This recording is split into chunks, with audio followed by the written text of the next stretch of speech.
C'est une biographie qui porte sur Hubertine Auclert. Et le sous-titre du livre dit bien pourquoi elle est importante. Une féministe en République.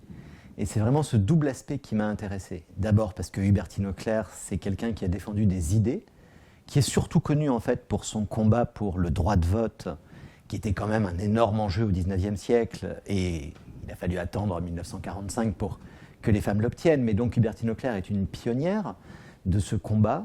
Donc dès la Troisième République, elle milite en faveur du droit de vote des femmes. Pas seulement pour ce droit de vote des femmes, c'est une féministe aussi, en ce sens qu'elle s'intéresse de manière très globale à toutes les formes de domination masculine et donc à la nécessité de réformer la société, le droit, les mentalités. Et donc elle est extrêmement moderne de ce point de vue.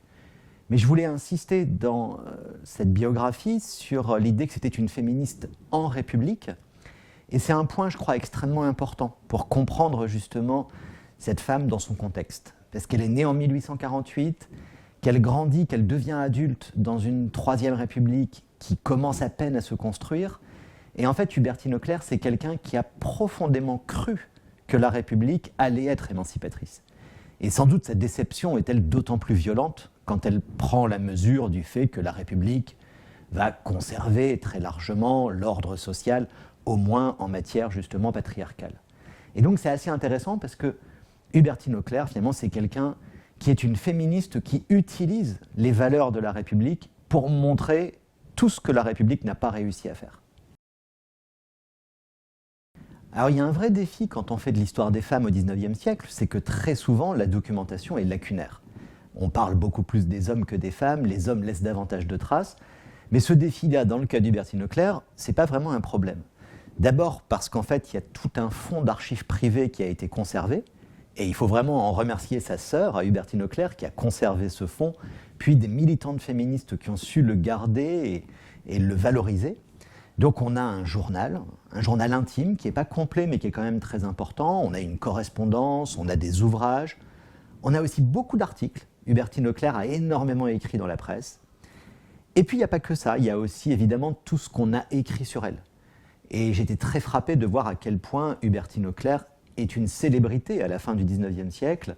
Elle est omniprésente dans des journaux qui lui veulent beaucoup de mal en général, mais c'est aussi finalement quelque chose d'important. Comprendre les haines, les moqueries, les sarcasmes que quelqu'un suscite, c'est aussi comprendre son importance sociale.